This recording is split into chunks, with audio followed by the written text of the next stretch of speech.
মাটির নিচের অন্ধকার সুড়ঙ্গের ভেতর হাজারো পিঁপড়ে কর্মব্যস্ত। তাদের নির্বিচার গতির মাঝে হঠাৎই চোখে চোখ পড়ে লিনা, এক সংগ্রাহক পিঁপড়ে, আর থিও, এক সুড়ঙ্গ নির্মাতা পিঁপড়ের। জৈবদীপ্ত ছত্রাকের হালকা আলোয় তাদের ছোট্ট মুখ আলোকিত হয়। এক মুহূর্তের জন্য সব থমকে যায়। নিয়মের এই সুড়ঙ্গ জালে, যেখানে জীবন মানে কর্তব্য, সেখানে দুটো প্রাণ একে অপরকে চিনে নিল।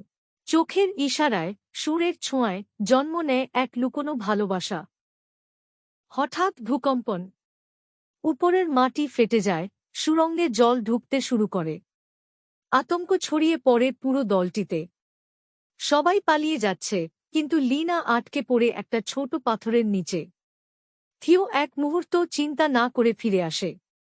প্রাণপণ চেষ্টা করে পাথর সরাতে অবশেষে লিনাকে মুক্ত করে। একসাথে তারা ছুটতে থাকে, পেছনে ধেয়ে আসছে প্রবল জলস্রোত। সূর্যের আলো নতুন পৃথিবীকে আলোকিত করে। সুড়ঙ্গ থেকে বেঁচে যাওয়া পিঁপড়েরা ধীরে ধীরে বেরিয়ে আসে। লিনা আর থিও পাশাপাশি দাঁড়িয়ে নতুন এক ঠিকানার দিকে তাকিয়ে থাকে। মাটির নিচে আবার এক নতুন জীবন শুরু হবে, নতুন গল্প গড়ে উঠবে। এক নীরব প্রতিজ্ঞায় তাদের সুর আবার ছুঁয়ে যায় একে অপরকে। ভিডিওটি ভালো লাগলে লাইক এন্ড শেয়ার করে দিবেন।